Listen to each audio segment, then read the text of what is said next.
What's up, everybody? This is Jeff from the BKJmac podcast experience. Thank you for listening. This is season 2, episode 16, and we're talking about the last GodFather movie, GodFather 3, that was released in the late 80s. This story follows the old age of Michael Corleone. So basically, he's given up everything. He wants to go legitimate. He wants to buy controlling interest in the Catholic Church financial system. He wants to do something legitimate, something proud, something that is not covered in sin. He basically wants to make amends with the sin he has committed in GodFather 2 with one of his family members, which I will not tell you who it was, but he had one of his family members killed, and it bothered him in GodFather 3, and basically it cost him his family, and it basically broke everything.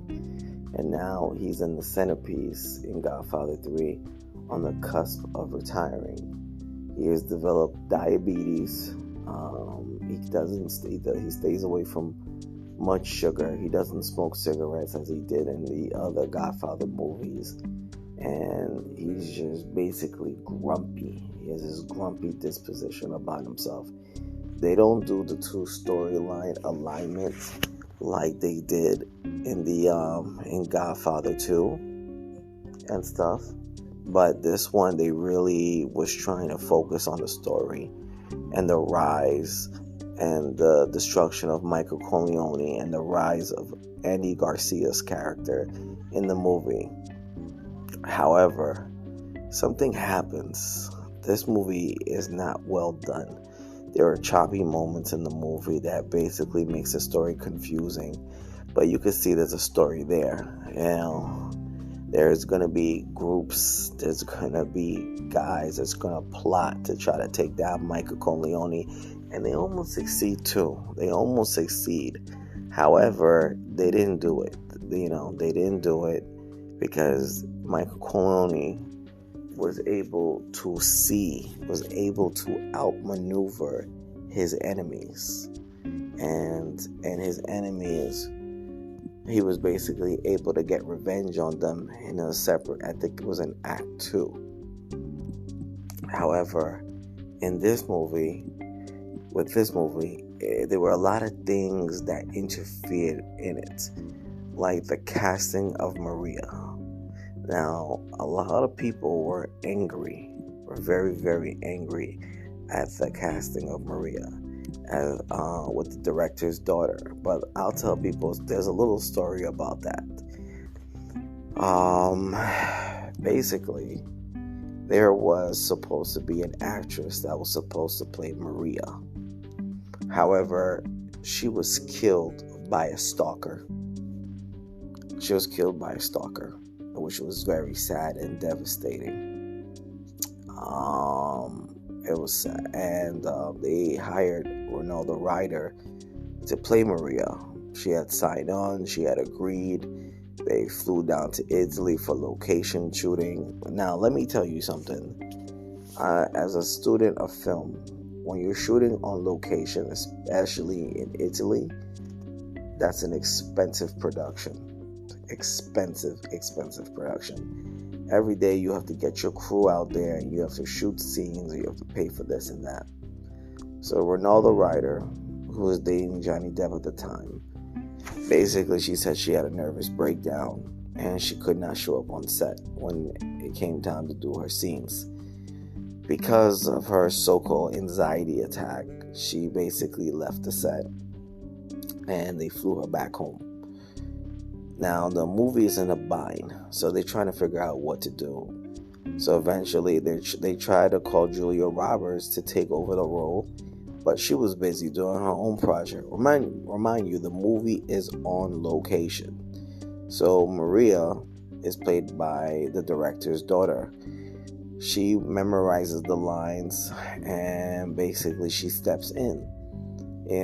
She does a noble thing, although her acting comes off not so good. But for someone that's new on the scene, she did her thing, and she did a decent job. And wow, Sofia Coppola, she did what she needed to do. Now, the story of Godfather 3 concludes the fictional story of Michael Corleone, the patriarch of the Corleone family who attempts to legitimize his criminal empire. The film also includes fictionalized accounts of two real-life events: the 1978 death of Pope John Paul I and the papal banking scandal of 1981 to 1982, both linked to Michael Corleone's business affairs. So, basically, there was a scandal, and they tied it in smoothly into Michael Corleone's business affairs, which was wild. But The Godfather Part 3 was a very intense movie. There's a dramatic ending that basically, that affects the whole outcome of the movie. It's at the death of Michael Corleone, but it really wasn't the death. Pay attention, you'll see what I'm talking about. The movie has its element, it borrows from elements from the past. It's about a period in 1978. It covers that time period. So you're going to see some interesting stuff. The movie stars Al Pacino, Diane Keaton, and Andy Garcia, Bridget Fonda, George Hamilton, and Sofia Coppola. Directed by who else? Francis Ford Coppola. Written by Mario Puzo. So this movie was a budget of $54 million, and it grossed $136.9 million. So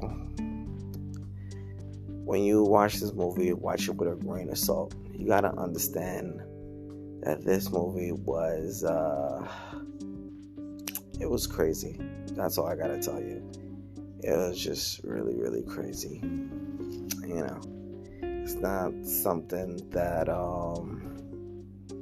it's not for the weak at heart, but when you watch it, you'll understand what I mean with this movie. This movie had its moments of ups and downs, but it was just wild.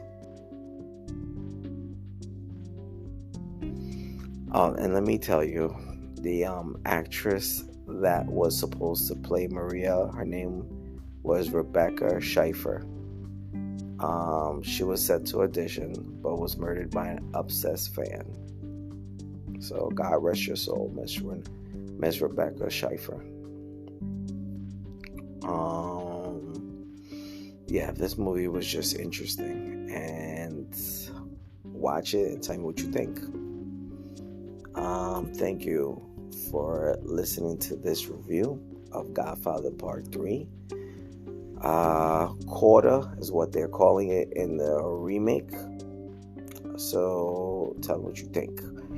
But my favorite ones are Godfather 1 and 2. Those are the best ones, and they need to make a Godfather 4. Definitely need to make a Godfather 4. It's well needed, and it's long overdue. And Paramount needs to get its act together. Definitely get its act together to get this movie done. It's been way too long since 1990. Get it done. Get it done. Thank you for listening. Peace, love, always. One.